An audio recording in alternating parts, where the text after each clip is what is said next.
miss her dearly.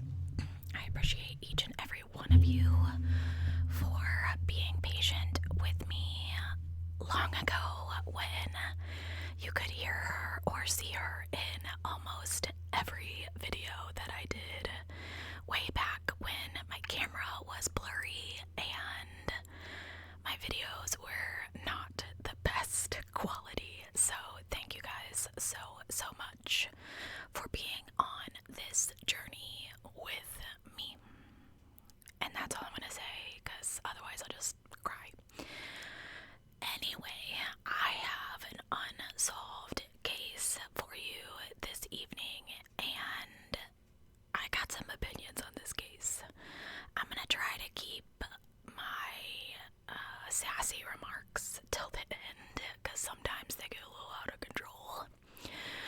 But I feel quite sassy about this case, so strap in, because we about to talk. So let's see. We're gonna talk about Brittany Dodson this evening, and I am using her maiden name, and as I go through this case, you'll understand why. But first, I'm gonna tell you about Brittany's parents. And of course, we're gonna have a train go by, because why not? No more dogs barking, why not a train? David and Mary Dodson met when they were teenagers. In fact, Mary recalled that she was just 17 the first time that they started hanging out, and she recalls them being inseparable after that. They have been married for over 35 years at the time of this case, closer to 40. Now, Mary was born in Bethel, Ohio, and she grew up living the farm life there. And David grew up in New Richmond until he and Mary moved to a house that I will tell you about a little bit later.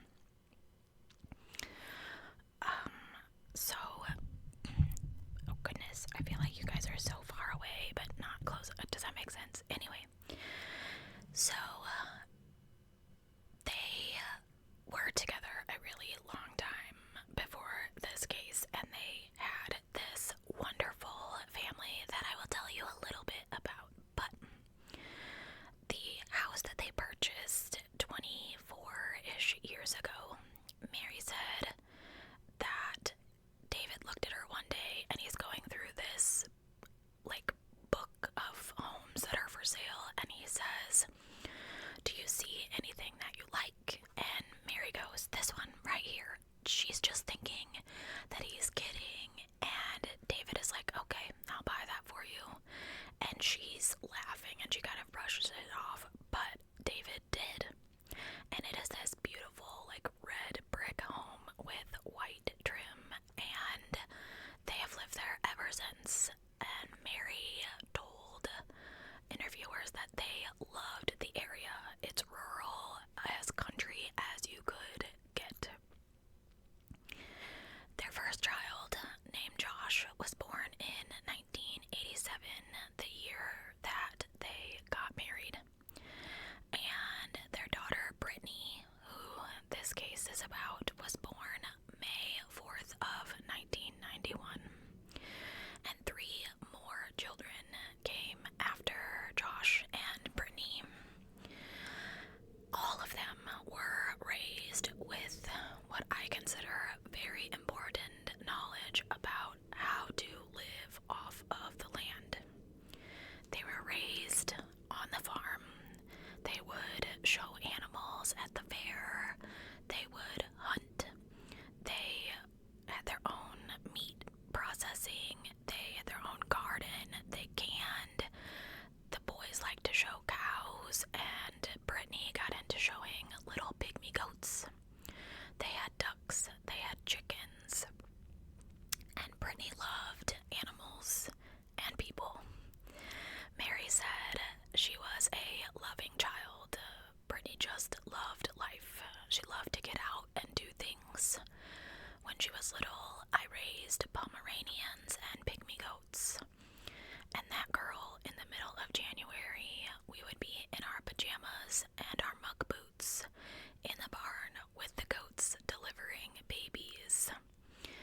Brittany did everything with me. The dogs, the gardening. David butts in at this point and he says, she's very clingy. And Mary kind of laughs and she says, yeah, she was my clingy child. Believe it or not, the two girls were the clingy ones. And Brittany didn't just love to spend time with her parents and siblings.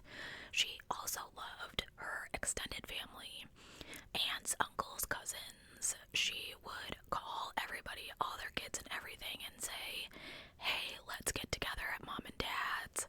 And they would all go to the farm and they would split up boys against girls and play games and just have a good time a couple of times a month, which is like ideal to me, like the dream.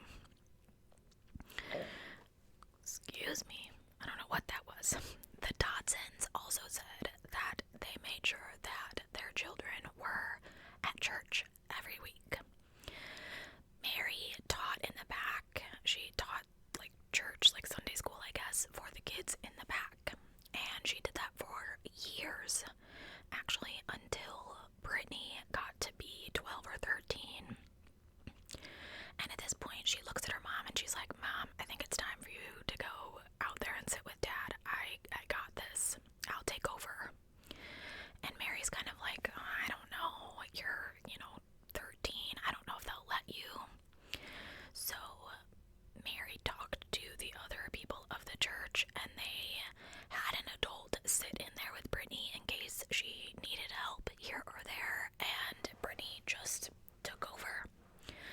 Brittany was always looking for ways to make Mary's life easier, and I just think that's incredible. It's an incredible gift to give to your mother. Mary said, I like to crochet in the evening, just have my little time, to make blankets and things. And Brittany would come down and say, Mom, I think I'll take the kids up. I'll brush their teeth. I'll take them up and read to them and tuck them in.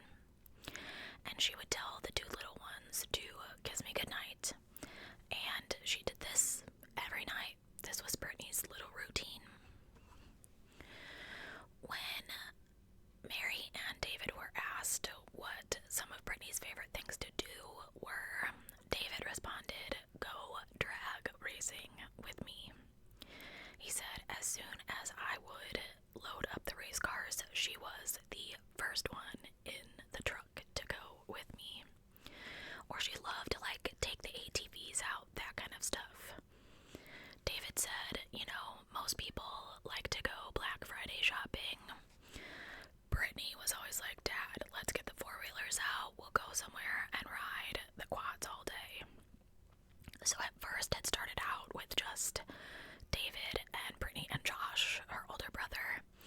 And then they got Mary her own ATV and she started to go. And then all of a sudden, every Black Friday, that was their tradition instead of shopping. Another thing that Brittany helped Mary with was the farmer's market. She would come home and she would help Mary with the canning and the labeling and the packaging and the baking, and it just, what a good child. And then every Saturday she would spend the day with her mother at the farmer's market selling all these things. And Brittany got to the point where she loved to bake, and they apparently did this all through her high school years, and it's kind of unusual, I think, for a teenage girl to want to spend every Saturday and Friday evening with their mother. But it was said that Brittany loved to spend time with her parents and she wanted to be around them as much as possible.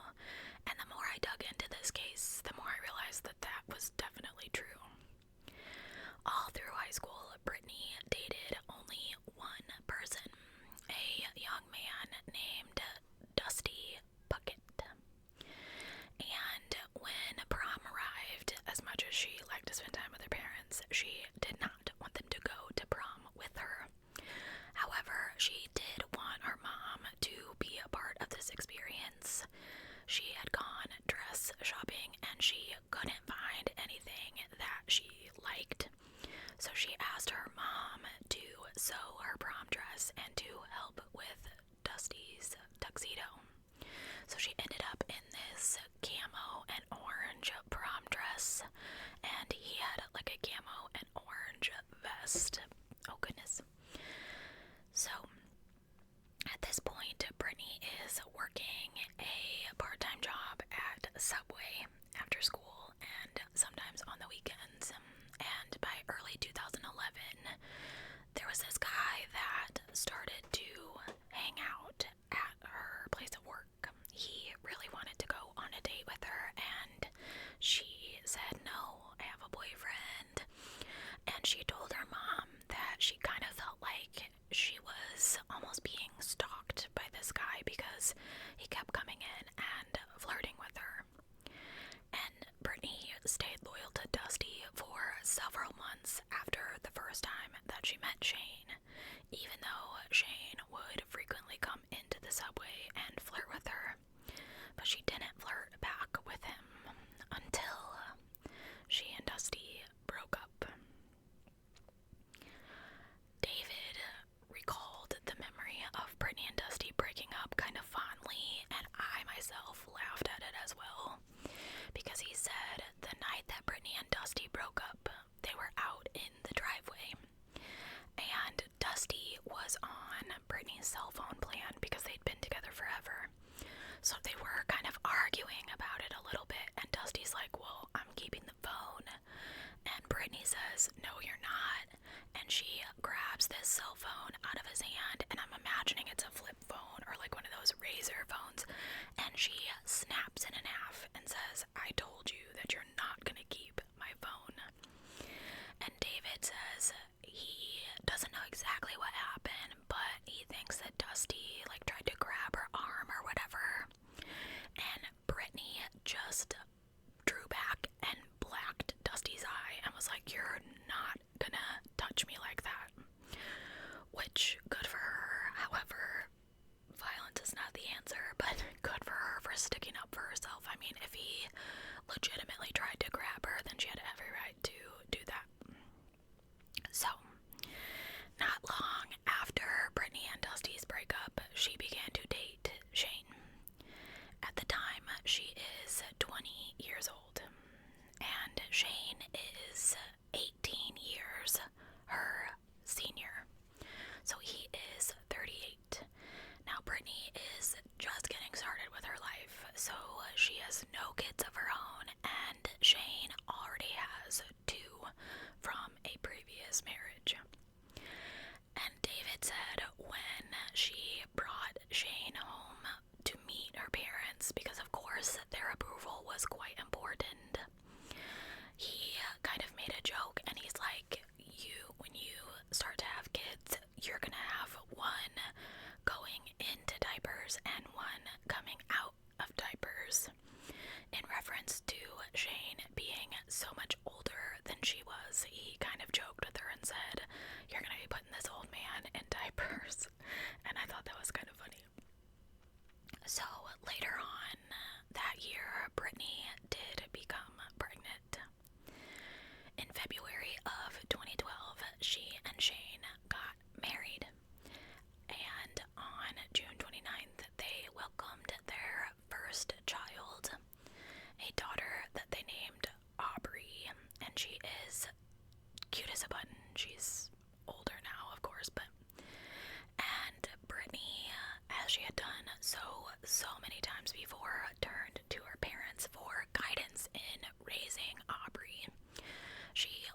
this man think that he just wasn't interested.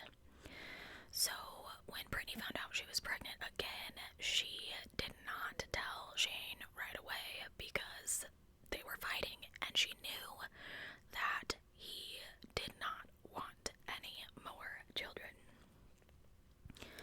When it comes to Aubrey's first birthday in June, David and Mary throw this huge party for a 1-year-old, and Brittany wanted like a circus theme, so they had like this huge event, little dolls in cages, stuffed animals in each one of them, like, you know, you walk through and the lions in a cage and stuff, birthday invitations that were a ticket to a circus. They got a popcorn machine, and they spent weeks painting things like dart tosses to pop the balloons. Now this is for a 1-year-old who obviously, if she had any friends at all, are also 1. I just thought it was adorable coming from a family where I never had birthday parties. So cute. And Mary later said that she was so glad that they had this big to-do for Aubrey's birthday because it was the only birthday that Brittany got with Aubrey. So around that time, Brittany kind of approached her dad about wanting to learn to shoot. And David said that he thought this was super odd because she never wanted to be around them before.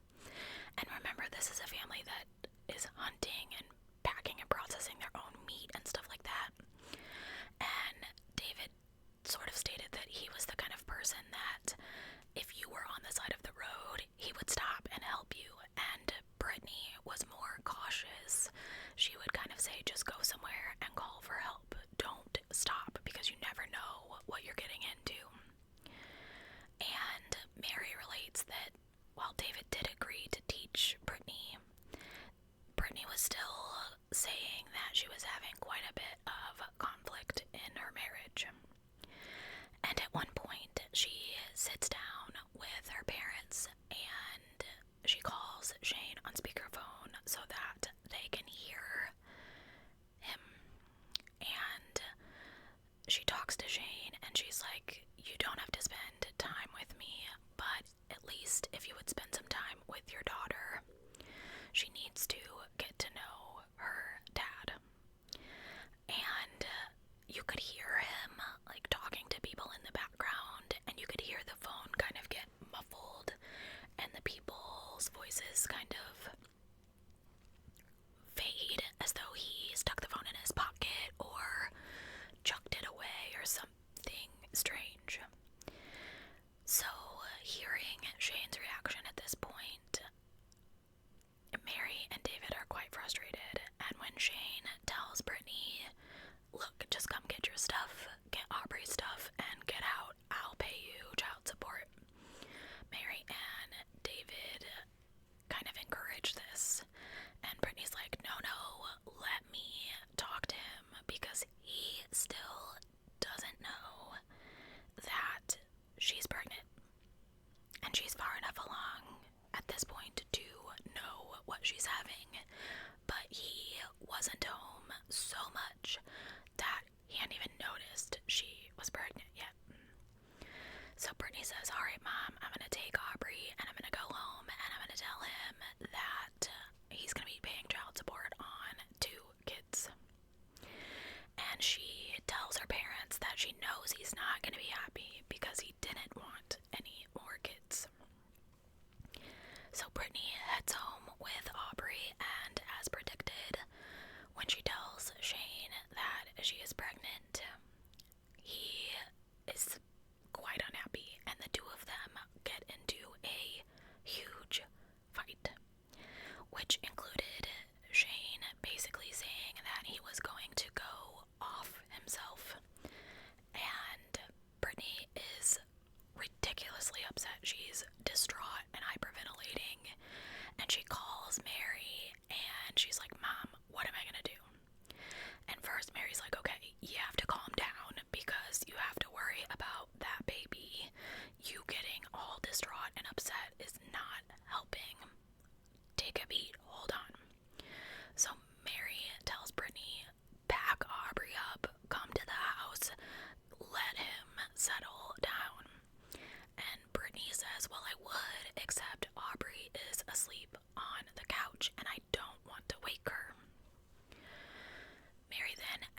asks Brittany where Shane is, and Brittany tells her that he has locked himself in the bedroom where, of course, the safe is with items in which he could hurt himself.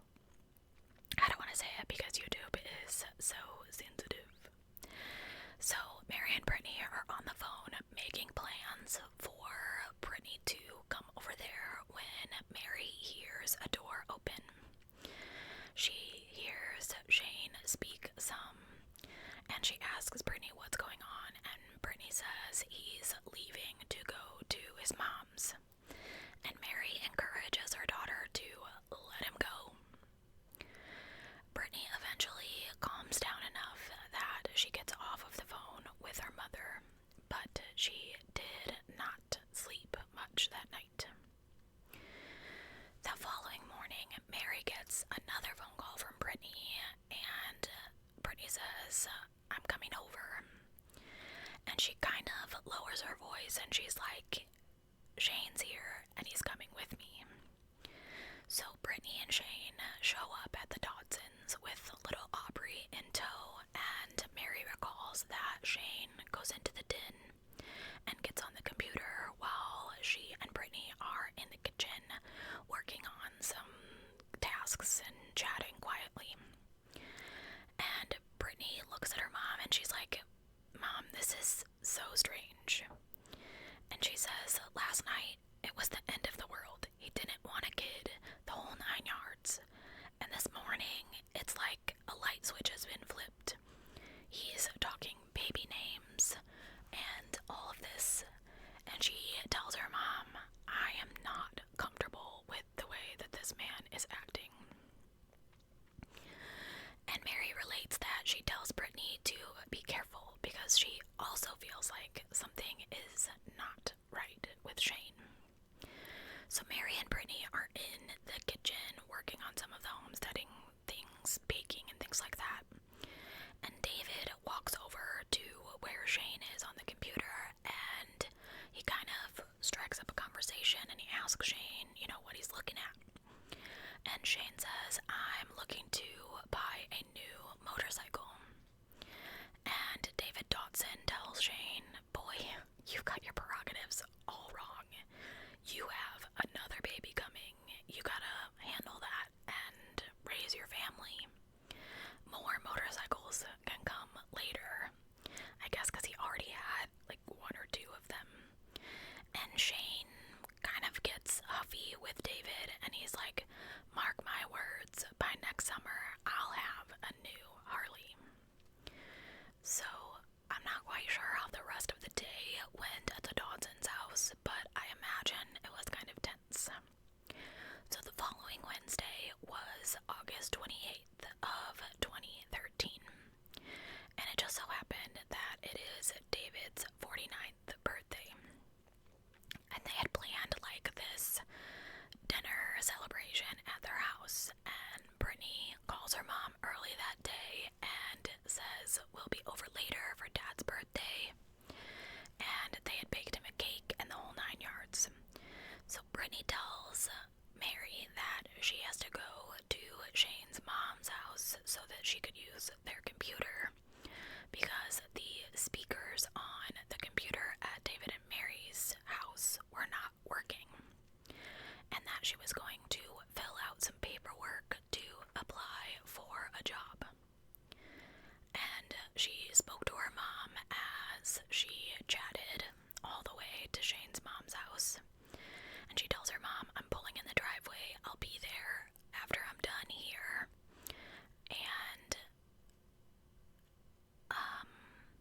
she says to her mom that Shane's mom wants her to stay for supper, but she's not going to because it's her dad's birthday. She tells her mom that she loves her, and Mary loves her too, and that was pretty much the last conversation that Mary and Brittany ever had. So Brittany works on some stuff at Shane's parents' house and then goes to leave. And that day she was driving Shane's yellow Jeep. For some reason he had persuaded her to switch vehicles a few weeks earlier. He starts driving her minivan and leaves her with his Jeep. And David recalled that she called for help all the time because she said, every time I drive this Jeep, it breaks down on me somewhere. So around 7 that evening, Brittany leaves Shane's mom's house and she heads to her parents' house. At 7:15, she is texting and driving. Bad girl, but she sends a text from her phone to one of her parents, I'm not sure which one, and she says, it's raining in town. I'm just a ways from your house. Aubrey was out about 5 minutes ago. At 7:29, Shane's yellow Jeep is spotted on video driving through the town. At 7:32, it is on video, again captured near a gas station. And this is around the time that the Dodsons sit down to start to eat David's birthday dinner. Mary and David and their youngest, Emily, were sitting down and they're waiting on Brittany, but they were eating, and they were also waiting on the rest of her siblings, so the 3 boys, when all of a sudden they hear all these sirens start going off. Around 8 o'clock that evening, a couple by the name of Greg and Sandy were driving, and they see the yellow Jeep off the road into the woods. And the way that I understand it, they realized that they missed their turn, so they turn around and they come back, and the Jeep is still there. So Greg stops the car, and he gets out to check on the driver of the Jeep. And he climbs down, because she was like in a ditch, and then up over the ditch, up against a tree. And when he gets to the Jeep, he says Aubrey was in her seat, and she was kind of whiny, which she's, 1, and she just keeps asking for her mama. And Brittany was kind of slumped over the steering wheel like she was asleep. When Greg spoke to Mary and David Dodson, he apologized because he said, Mary, I can't remember if I checked Brittany's pulse. I don't remember, because he was focused on getting the baby out of the Jeep. And Mary said, I told him, you were there for Aubrey, you were there for that baby, and that is the main thing. So, David Dodson is the kind of person that I hope everyone has in their life, because when they first heard these sirens going off, he jumps in his truck and he heads down to where he hears the noise, thinking he can help. I don't know why, if he thought I don't know if he had a history of being like an EMT or something like that, but so he goes down to where he hears the noise, and he's met with someone from the fire department, and he says, I need to get up there. And they said, no, you can't, but I'll get somebody to talk to you. And the deputy sheriff shows up, and David's like, I need to know what happened. And they said, well, it's a car accident. And David finally breaks it down, and he's like, can you tell me if it's a yellow Jeep and a girl with long, dark hair? And he asked if there was a baby in the Jeep. And this deputy sheriff is like, yes, and the only thing that he would say was the driver didn't make it, and that they were airlifting the baby to the nearest children's hospital. He told David, who's obviously distraught at hearing that his daughter has passed away, you need to concentrate on the baby, on your granddaughter, and not your daughter right now. So as I said, the Jeep itself had gone off the road a good ways, over a ditch, and crashed into some trees. But, and I know what you're thinking, Shannon, what are we talking about here?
just him willy-nilly doing whatever he wants, okay?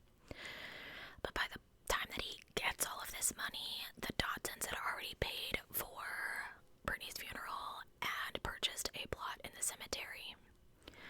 And he goes to David and asks him the most absurd question. He asks me how to spell Brittany's name because he says I have to buy a headstone or they're gonna investigate me for fraud. Bro, that's what you're worried about? So they had a bit of a disagreement because David was like, look, you weren't willing to pay for a funeral and you're not gonna put a headstone on my lot that I purchased for my daughter. And so if you look it up, Brittany's headstone says Brittany Ann Dodson, and it has Stykes underneath in smaller print. And of course, Shane had a problem with this, and David was like, you know what, I paid for it, and I'm gonna put what I want on it. So police, of course, bring Shane in for questioning right away, and he tells them that he was at work all day, and that he'd gone straight to the gym after work. And he, of course, had an alibi of some of his gym bros, and Mary said that these people were not very reliable as far as were they just trying to protect him or was he actually there. The police did do a gunshot residue test on Shane's hands and it was negative. Shane, of course, is quick to point detectives to several people he felt like could have had a reason to shoot Brittany. Of course, the first name that he mentions is Dusty Puckett, her ex-boyfriend.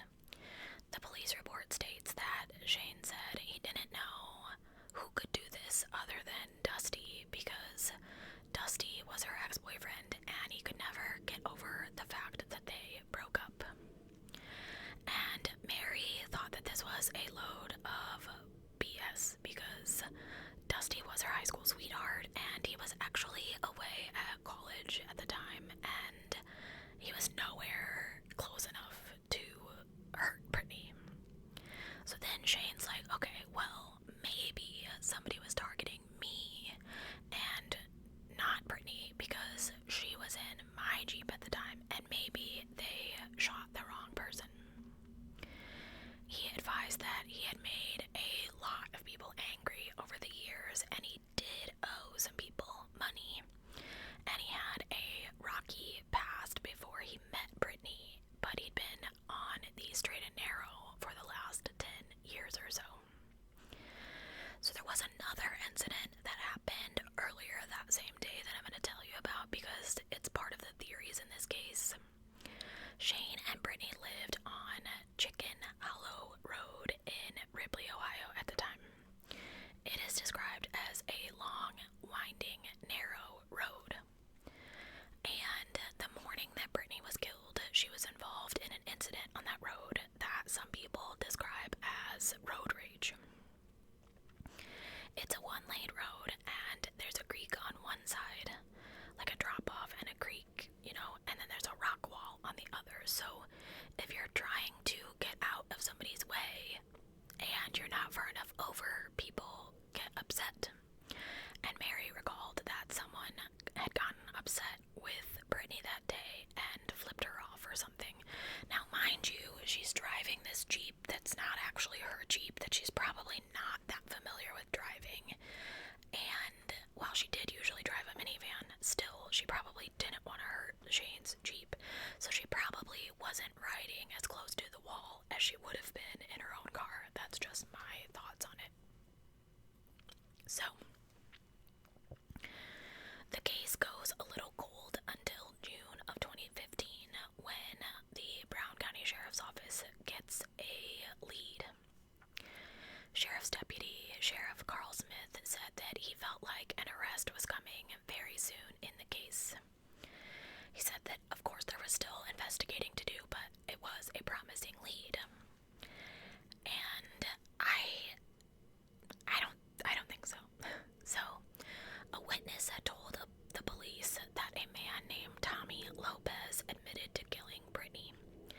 and she said that she was with him when he did it. And she also told police that Brittany was not this man's first victim. She said that she was told that Brittany's death was payback because her old man, or Shane if you refer to him that way, owed money to someone. She told the police that Tommy was given 2 payments of $10,000 each from someone else. Apparently, a person that Shane Stikes supposedly owed money to. Now, Tommy was arrested on other irrelevant charges to this case, but he was released less than 6 months later. And when I looked it up, he's never been charged in Britney's case. Or anyone else's murder case, for that matter. Sorry, I had to shift around. So, the Jeep is a crime scene at this point, right? And police sees it right away. But Shane throws a temper tantrum because he wants his Jeep back. You want the Jeep where your wife died and your child was shot? Whatever. He actually had to sue the police department in order to get his Jeep back quicker. So, another suspicious detail in this case is the Brown County Sheriff's Office set up a page on their website about Brittany's case. And it used to have some statements on it that are no longer there. The page used to state there were no shell casings left at the scene. There was no motive that could be found after a thorough investigation. So where does that leave us? Are there areas that have not been uncovered? Are there connections that haven't been unearthed yet? It is going to take a group effort to solve this case. End quote. It also stated the initial direction of this investigation led to her husband, Shane Stikes. After numerous interviews and polygraphs, he is no longer considered a suspect. End quote. However, both of those statements have since been removed from the page. As I mentioned earlier, there have been some custody disputes over the years, but David and Mary have maintained a close relationship with their granddaughter Aubrey. David relates that they got a lawyer, and Shane decided he didn't want to fight, and so they came to an agreement, kind of like a divorce agreement where the Dodsons got every other weekend and holidays. And everything was fine for a while until Shane changed his mind. And he said that he didn't realize what he was signing before that agreement. And so they go in front of this judge again, and they did take some of the holidays away from the Dodsons. And finally the judge is like, no. The Dodsons relay that it got to the news that they were trying to take Aubrey from Shane, but that's not what they were trying to do.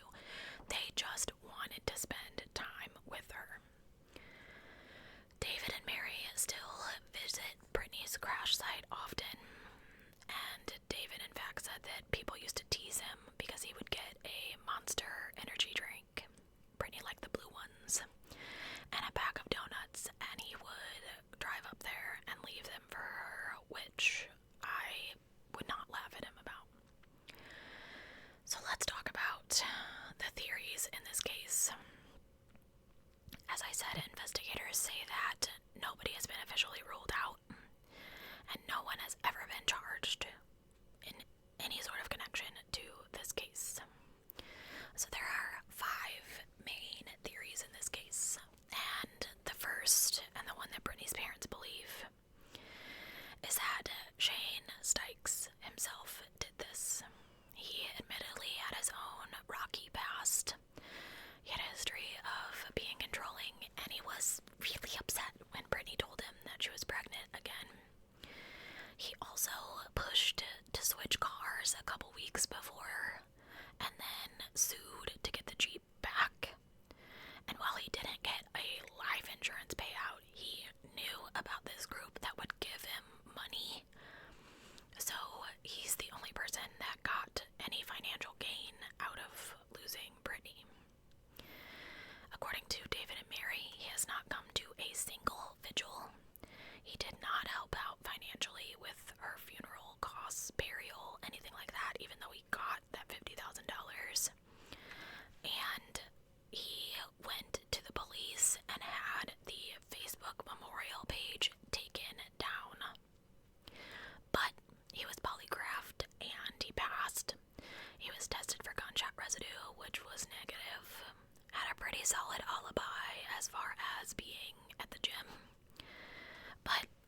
that one guy at the gas station, like, it was not really, but investigators never found anything credible.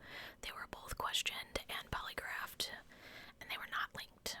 And if either of them were a part of this case, they didn't know that Britney was driving the Jeep that evening. And finally, we can't rule out that it's just somebody we don't know. Maybe something tied to that earlier road rage incident, or a separate confrontation that played out on the road that nobody saw. To me, I really feel like Shane had something to do with Britney's murder in some way. Maybe he, what's the word I'm looking for? Choreographed it himself. Or maybe someone that he had really ticked off was actually trying to hurt him. But I don't think that Britney was chosen at random. I think that she was either the intended victim or she was in the wrong place at the wrong time because she was in his Jeep. And the only other theory that is kind of plausible to me is the road rage theory. It's just kind of strange though, because that could explain why the police haven't solved it yet. It was completely random, not premeditated.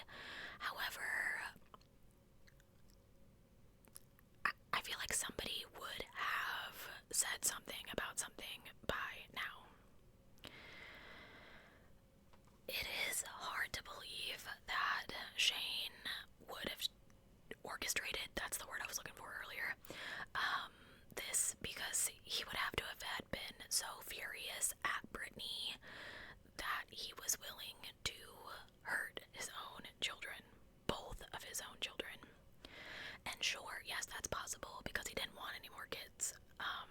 And some parents do that. Chris Watts, I'm looking at you. But is it likely? I don't know. I have to think that if somebody was so mad at Shane that they pulled up and just started pew-pewing at this Jeep, that they had to sort of be close enough to notice that it wasn't Shane, that it was somebody with long dark hair, and they managed to get Aubrey in her car seat. I don't know if it was close enough to be intentional or not, but who cares? There's a baby in the car. Anyway, if it was road rage though, the missing shell casings also kind of fit, because if the shots were fired from another vehicle, the casings would have stayed inside the vehicle. And the tight grouping of bullets through the door and the window of the Jeep makes a lot more sense from a moving car rather than somebody lying in wait in the bushes. So, that is all that I have on the unsolved case of the murder of Britney Dodson. So, if you're still listening after my 50-minute ramble of what the heck happened to Britney 10 years ago, please tell me what you think down below. Do you think that Shane didn't want to have kids so far so that he orchestrated this crime against his wife and children, daughter and unborn son? I mean, she'd already threatened him with child support, and here on the Geeky channel, we know that men have orchestrated crimes for far less things than that. I think it's weird that he got the $50,000 payout and didn't outpay for anything. I can understand the grief of not wanting to decide anything. I myself am one of those people that I like to be prepared for things. For instance, when my mom passed away, I had previously written her obituary because I knew it was coming. I knew it was going to be hard for me, and I knew that once she did pass away, I wasn't going to be in a complete clear state of mind in order to remember everything needed to go with those details. And so I did it when I could take the time to sit down and do it. So when you're completely shocked by the loss of someone, you're not clear-headed, you're not thinking properly, so him not really caring about the casket and things like that, I'm not really that surprised by that. Everyone handles grief differently, and who am I to judge how he handles his grief? However, I am really like 80% sure that he had this done. I think that if he didn't do it because she was pregnant, he knew that somebody was coming after him, and he thought, man, I stand out in this yellow Jeep, and I should put my wife in it so that I don't get hurt. Now, maybe he didn't think that they were going to hurt her as well. And then him fighting so hard for Aubrey after Brittany passed to keep custody of her instead of just giving her over to the Dodsons, who I'm sure would gladly have taken on responsibility for Aubrey's care, is a little strange to me, because if you're going to orchestrate something like that, wouldn't you maybe make sure that your baby didn't get hurt? I mean, she got shot in the skull, for goodness sakes. Like, come on. The pictures of her with the scar and everything are heartbreaking to see. I'm so happy that she lived and she's thriving and surviving. She's good in school. She does get sad that she doesn't remember, like, her mama. She was only one, you know. But David and Mary make sure that she has plenty of videos to see Brittany and to hear Brittany's voice, and technology is wonderful in that way, for the ones of us who are left behind, isn't it? Anyway, thank you guys so much for being